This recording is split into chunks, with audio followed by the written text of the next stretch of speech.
नमस्कार, आपका स्वागत है। जय माता लक्ष्मी। दोस्तों, धनतेरस की रात यह काम अवश्य करें। जीत साधना के ओनर भी धनतेरस की रात यह काम जरूर करते हैं। इससे पूरे साल घर में धन बचेगा। साथ ही साथ यह भी जानिए, लक्ष्मी पूजन में माता रानी को 3 चीजें कभी अर्पित मत करना, इससे माता रानी क्रोधित हो जाती है। ऐसे में अगर आपको धनतेरस की रात ये एक चीज अगर दिखाई दे जाए तो समझो माता लक्ष्मी आपसे प्रसन्न है। धनतेरस पर झाड़ू की पूजा कैसे करें और झाड़ू कहाँ छुपाएं, जानिए सब कुछ इस वीडियो में। दोस्तों, धर्म शास्त्रों के अनुसार धनतेरस का पर्व बहुत ही शुभ और अत्यंत दुर्लभ एवं मंगलकारी और धन संपदा प्राप्त करने वाला महापर्व और धन वैभव कीर्ति यश प्राप्त करने वाला महाविशेष उत्सव माना जाता है। इस साल धनतेरस कब है? कार्तिक मास के कृष्ण पक्ष की त्रयोदशी तिथि के दिन धनतेरस मनाई जाती है। पंचांग के अनुसार इस बार वर्ष 2025 में धनतेरस 18 अक्टूबर शनिवार को है। काली चौदस 19 अक्टूबर रविवार को रहेगी, जिसे नरक चतुर्दशी का स्नान कहा जाता है और इसे अभ्यंग स्नान भी कहते हैं। 20 अक्टूबर सोमवार को दीपावली लक्ष्मी पूजन किया जाएगा। अमावस्या तिथि 2 दिन रहने के कारण देव दिवाली 21 अक्टूबर मंगलवार को मनाई जाएगी और अमावस्या का व्रत स्नान तथा दान भी 21 अक्टूबर मंगलवार को ही किया जाएगा। धनतेरस को धन त्रयोदशी भी कहा जाता है और यह हिंदू धर्म को मानने वाले लोगों के लिए एक शुभ अवसर है जो धन और समृद्धि के त्योहार से संबंधित है। धनतेरस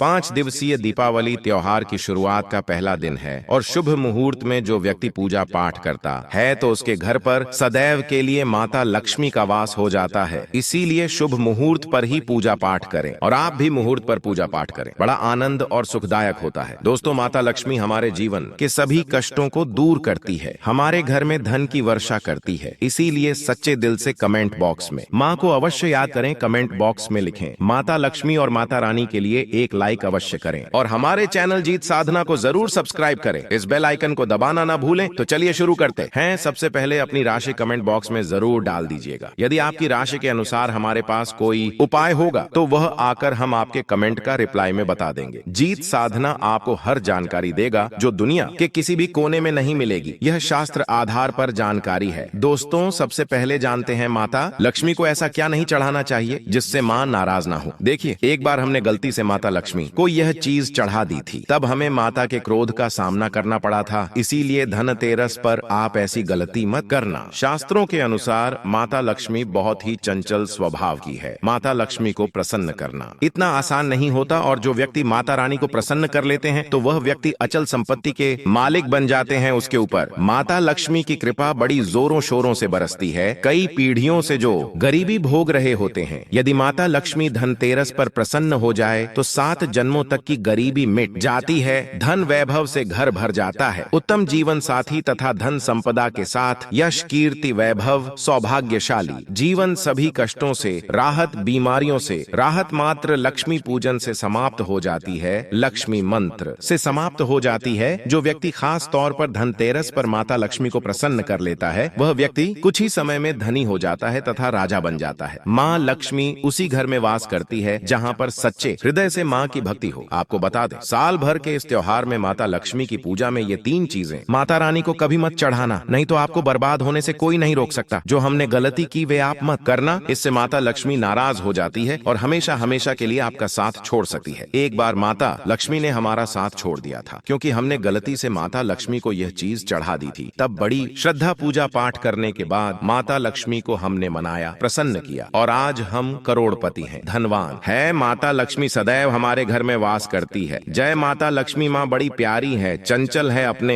दोस्तों को कभी निराश नहीं करते। तो चलिए जीत साधना धर्म ग्रंथों के आधार पर, शास्त्र आधार पर यह जानकारी शुरू करते हैं। दोस्तों, गरुड़ पुराण में बताया जाता है कि धनतेरस पर या किसी भी धार्मिक त्योहार में कर्ज लेकर धनतेरस का पर्व नहीं मनाना चाहिए। जो व्यक्ति कर्ज लेकर धनतेरस का पर्व मनाता है उसके घर में हमेशा कर्ज का वास हो जाता है। वह व्यक्ति माता लक्ष्मी की कृपा से वंचित हो जाता है। भले ही आपके पास कम धन हो परंतु सच्चे दिल से माँ की भक्ति करें। माता रानी आपके सभी बिगड़े कार्य को अवश्य पूरा करेंगे। इसीलिए कर्ज लेकर भगवान की पूजा नहीं की जाती है, जो कि इस बात को शनि महाराज ने भी कई बार दोहराया है। इसीलिए पूजा पाठ में कर्ज ना लें। अगर आपके पास पैसे नहीं है तो आप धार्मिक कार्य को टाल सकते हैं, क्योंकि इस दिन कर्ज लेने वाला और कर्ज देने वाला दोनों माता लक्ष्मी के क्रोध का भागी बनते हैं। दोस्तों, इस दिन राहु केतु अपनी चरम सीमा पर होते हैं। जो लोग कर्ज लेते हैं, कर्ज देते हैं, राहु केतु उनके जीवन में आकर उल्टा उन्हें कंगाल, बर्बाद, नष्ट तथा घर में दरिद्रता आवास बना देते हैं और ऐसे घर से माता लक्ष्मी रुष्ट हो जाती है। आप माता लक्ष्मी को धनतेरस पर एक मिश्री का टुकड़ा भी अर्पित करके पूजा पाठ कर सकते हैं। यदि आपके पास धन नहीं है तब भी माता लक्ष्मी उतना ही प्रसन्न होती है और आपके जीवन में धन और धनवान पूर्ण रूप से आपको यश कीर्ति प्रदान करती है। माता को छल कपट द्वारा धन प्राप्त करने पर तथा उन पैसों से पूजा करने पर माता प्रसन्न नहीं होती, उल्टा माता रानी अत्यंत रूप से क्रोधित हो जाती है। इसीलिए हम तो कहते हैं कि ऐसा ना करें तो ज्यादा ही अच्छा होगा। हमने जो गलती की कम से कम आप वह गलती ना करें। यह गलती जीत साधना चैनल कर चुका है, इसीलिए हम चाहते हैं माता लक्ष्मी की कृपा आपको उचित मार्ग करने के बाद ही प्राप्त हो। दोस्तों, जब आप लक्ष्मी गणेश की मूर्ति लेकर आए तो हमेशा याद रखें उनके साथ सरस्वती माता की भी पूजा अवश्य करनी चाहिए। मूर्ति बाजार से खरीदते समय ध्यान से देख लें, टूटी हुई तथा छत की मूर्ति नहीं होनी चाहिए। खंडित मूर्ति की पूजा नहीं की जाती, इससे माता लक्ष्मी नाराज हो सकती है। साल भर का त्योहार बार बार नहीं की जाती हो, दमा से लक्ष्मी नाराज आता, इसीलिए मूर्ति सही ढंग से देख लें। धनतेरस पर पूजा की चौकी लाल कपड़े से बिछानी चाहिए। सफेद कपड़ा तथा काला कपड़ा या नीला कपड़ा नहीं बिछाना चाहिए। लाल रंग सर्वश्रेष्ठ और माता लक्ष्मी को बहुत प्रिय है। भगवान कृष्ण कहते हैं, जो व्यक्ति लक्ष्मी पूजन में लाल कपड़े का आसान बिछाकर लक्ष्मी पूजन करेगा उसके घर में धन, वैभव, यश, कीर्ति, उत्तम फलाहार रूप में उसका घर अन्न धन से भरा रहता है। घर में सुख समृद्धि की कोई भी कमी नहीं रहती। इससे लक्ष्मी अत्यंत प्रसन्न होकर इस आसन पर विराजमान होती है और प्रसन्न होती है। राधा कृष्ण चैनल आपको बारी बारी जानकारी बताएगा। वीडियो में अंत तक बने रहना और एक लाइक जरूर करें। दोस्तों, माता लक्ष्मी की पूजा में हरा वाला नारियल नहीं चढ़ाना चाहिए। इस समय आपको जटा वाला नारियल चढ़ाना चाहिए, क्योंकि नारियल माता लक्ष्मी का प्रतीक है। धनतेरस पर नारियल घर में अवश्य लाना चाहिए, इससे साक्षात माता लक्ष्मी का आगमन होता है। माता रानी को फलों में नाशपाती नहीं चढ़ाना चाहिए, इससे पाप लगता है। नाशपाती यानी नाश करने वाला, इसीलिए शुभ समय पर नाशपाती नहीं चढ़ाना चाहिए। माता रानी के पूजन में अक्षत यानी चावल का बहुत महत्व माना गया है। धनतेरस पर चावल माता रानी को अवश्य अर्पित करने चाहिए। टूटे हुए चावल नहीं होने चाहिए, इससे माता रानी नाराज हो जाती है। धनतेरस पर घर के चावल कभी किसी को मत देना, इससे माता लक्ष्मी आपका घर छोड़ सकती है, क्योंकि चावल माता लक्ष्मी का प्रतीक है। इस समय माता लक्ष्मी घर पर आती है, जाती नहीं है। जीत साधना चैनल पर आए हैं तो आपको सच्चा ज्ञान प्राप्त होगा। लिखित आधार पर यहाँ झूठा ज्ञान नहीं दिया जाता है। दोस्तों, हमेशा याद रखें, धनतेरस के पूजन में माता लक्ष्मी को तुलसी नहीं चढ़ानी चाहिए, क्योंकि इस समय लक्ष्मी, गणेश तथा माता सरस्वती की पूजा की जाती है। इसीलिए धनतेरस के पूजन में तुलसी अर्पित नहीं करनी चाहिए। धनतेरस पर लहसुन प्याज का खाना नहीं बनाना चाहिए। इस समय हलवा, खीर, पूरी आदि बनानी चाहिए, क्योंकि यह खाना माता को भोग लगता है। इसीलिए इस दिन मांस, मदिरा, लहसुन प्याज का खाना घर में नहीं लाना चाहिए। ऐसे शुभ मुहूर्त पर अशुभ कार्य न करें। दोस्तों, देखिए, शुक्रवार का दिन माता लक्ष्मी को समर्पित होता है तथा माता संतोषी को भी समर्पित होता है। धनतेरस शुक्रवार के दिन पर आए तो अत्यंत दुर्लभ और शुभ और अत्यंत मंगलकारी माना जाता है। लेकिन यदि शुक्रवार को आप खट्टा खा लेते हैं, पानी पूरी खा लेते हैं, इमली की चटनी, नींबू खा लेते हैं, तो इससे माता संतोषी क्रोधित हो जाती है। जब दीपावली शुक्रवार की पर आए तो इस दिन माता संतोषी जागृत हो जाती है। इसीलिए इस दिन इमली, पानी पूरी, नींबू आदि नहीं खाना चाहिए। कम से कम थोड़ा माता संतोषी का मान सम्मान अवश्य बढ़ाएं। इससे धन की देवी माता लक्ष्मी और अत्यंत रूप से प्रसन्न हो जाती है और आपको धन और धनवान रूप से आपके घर में वास बना लेती है। दोस्तों, धनतेरस के दिन और लक्ष्मी पूजन का महत्व अत्यंत विशेष है। हमारे शास्त्रों में विस्तार से वर्णित है कि इस दिन सुहागिन महिलाओं के लिए लाल, गुलाबी, पीला और भगवा रंग के वस्त्र पहनना अत्यंत शुभ माना गया है। सफेद रंग, जिसे विधवा रंग माना जाता है, इस दिन पूजा के लिए उचित नहीं है। काले रंग से भी पूजा नहीं करनी चाहिए, क्योंकि यह शनि ग्रह का प्रतीक है और इसे अशुभ माना गया है। माता लक्ष्मी लाल रंग को अत्यंत प्रिय मानती हैं और यही कारण है कि उनके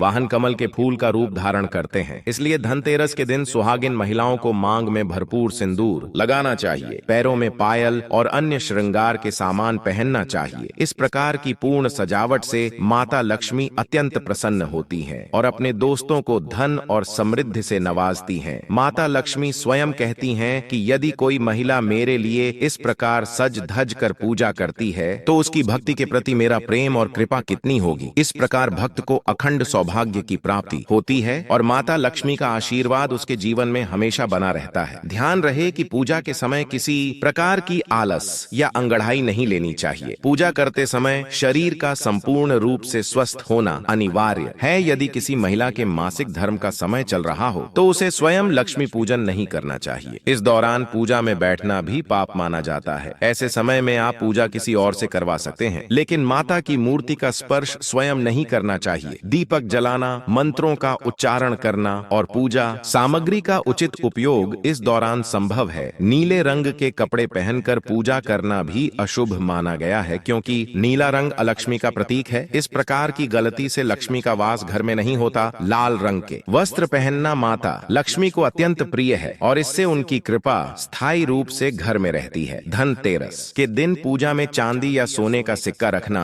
अत्यंत शुभ माना गया है। यदि आपके पास ये सिक्के नहीं हैं, तो सबसे छोटे मूल्य के सिक्के भी रखे जा सकते हैं। यह ध्यान रखना आवश्यक है कि माता लक्ष्मी की पूजा में धन होना अनिवार्य है। खाली पूजा अधूरी मानी जाती है। माता लक्ष्मी कोई बड़ी चीज उपहार में नहीं मांगती, परंतु उनका आशीर्वाद तभी प्राप्त होता है जब उनके सामने पूजन में धन का उचित स्थान हो। धनतेरस के दिन माता लक्ष्मी को कमल और गुलाब के फूल अर्पित करना अत्यंत शुभ माना गया है। कमल के फूल उनके वाहन के रूप में पूजनीय हैं और इसी पर बैठकर माता प्रकट हुई थीं। साथ ही भगवान गणेश को दूर्वा अर्पित करना चाहिए, जिससे व्यक्ति का भाग्य उज्जवल होता है और गणेश अति प्रसन्न होते हैं। सूखे और मुरझाए फूल अर्पित करना शुभ नहीं माना जाता। यह झूठी पूजा के समान होता है और इससे पाप की प्राप्ति होती है। पूजन के समय 5 रंग के फल और मिठाइयां रखना अच्छा माना गया है। यदि 5 रंग के फल उपलब्ध नहीं हैं, तो बताशे आदि भी चढ़ाए जा सकते हैं। जो कुछ भी सच्चे मन से माता को अर्पित किया जाए वह कई गुना फल देता है। माता लक्ष्मी को सच्ची भक्ति अति प्रिय है। करोड़ों रुपए भी तब लाभकारी नहीं है जब तक आपकी भक्ति सच्ची न हो। दीपक का स्थान दाईं ओर होना चाहिए। जलती ज्योत लाल रंग की होनी चाहिए और धूप बाईं ओर रखी जाए। यह सभी चीजें शुभ मानी गई हैं। शास्त्रों के अनुसार सफेद फूल और सफेद वस्त्र माता को अर्पित नहीं करने चाहिए। सफेद रंग बेरंग माना गया है और इसे अर्पित करने से पूजा अधूरी या पापूर्ण हो जाती है। अगरबत्ती का उपयोग धनतेरस पर माता लक्ष्मी की पूजा में बिल्कुल नहीं करना चाहिए। ऐसा करने पर भगवान कृष्ण क्रोधित हो सकते हैं। अगरबत्ती बांस से बनी होती है और इसमें भगवान कृष्ण का वास होता है। लक्ष्मी और कृष्ण की जोड़ी अटूट है, इसलिए पूजा में अगरबत्ती का उपयोग गलत समझा गया है। पूजा में भगवान विष्णु का ध्यान रखना आवश्यक है। माता लक्ष्मी विष्णु के बिना किसी भी पूजा में शामिल नहीं होती हैं। अतः धनतेरस पर पूजा करते समय उनका ध्यान अवश्य करना चाहिए। यह मान्यता शास्त्रों में स्पष्ट रूप से वर्णित है। पूजा के समय घर में यदि छिपकली, बिल्ली, चूहा या उल्लू जैसी वस्तुएं दिखाई दें तो इसे माता लक्ष्मी के आगमन का शुभ संकेत माना जाता है। विशेष रूप से उल्लू लक्ष्मी का वाहन माना गया है और छिपकली लक्ष्मी का प्रतीक है। इसके अलावा गाय माता सर्वश्रेष्ठ और पूजनीय है, क्योंकि इसमें 33 कोटि देवी देवताओं का वास होता है। माता लक्ष्मी की कृपा प्राप्त करने के लिए गाय के चरण अवश्य स्पर्श करें। धनतेरस पर अक्षत का उपयोग विशेष रूप से शुभ माना गया है। इसके लिए 11 चावल के दाने लाल रोली से रंगे जाते हैं और इसे लाल कपड़े में रखकर पूजा में माता के चरणों में अर्पित किया जाता है। इस प्रक्रिया के दौरान मंत्र श्री ह महालक्ष्मी नमः का 108 बार जाप करना चाहिए। पूजा संपन्न होने के बाद इसे पोटली में बांधकर तिजोरी या पर्स में रखा जा सकता है। यह उपाय धन, समृद्धि और आर्थिक स्थिरता के लिए अत्यंत लाभकारी माना गया है। धनतेरस पर कुछ विशेष वस्तुओं की खरीदारी से घर में बरकत बनी रहती है। पान के 5 पत्ते माता को प्रिय हैं। पीतल के बर्तन, सोना, चांदी और तांबे के गृह उपयोगी सामान खरीदना शुभ माना गया है। लोहे या एल्यूमिनियम की नुकीली चीजें नहीं खरीदनी चाहिए। शीशे की वस्तुएं भी इस दिन खरीदना उचित नहीं है। सोने और चांदी के आभूषण खरीदने की परंपरा भी अत्यंत शुभ है। इस प्रकार धनतेरस और लक्ष्मी पूजन के सभी नियम और परंपराओं का पालन करने से माता लक्ष्मी की कृपा सदैव बनी रहती है। पूजा में लाल और पीले रंग के वस्त्र पहनना, श्रृंगार करना, दीपक जलाना, फल और फूल अर्पित करना, भगवान गणेश और विष्णु का ध्यान रखना, अक्षत का प्रयोग और उचित वस्तुएं खरीदना, और यह सुनिश्चित करता है कि घर में धन, सुख और समृद्धि बनी रहे। दोस्तों, इन सभी उपायों और परंपराओं का पालन करने से माता लक्ष्मी की कृपा से आपका जीवन धन, ऐश्वर्य और सौभाग्य से परिपूर्ण हो जाता है। पूजा में सच्ची भक्ति और श्रद्धा के साथ इन नियमों का पालन करना अत्यंत आवश्यक है। माता लक्ष्मी अपनी भक्ति और आस्था के अनुसार अपने दोस्तों को धन, धान्य और सुख समृद्धि प्रदान करती हैं। इसलिए इन पवित्र विधानों का पालन करना न केवल शुभ है बल्कि जीवन में स्थायी समृद्धि लाने वाला मार्ग भी है।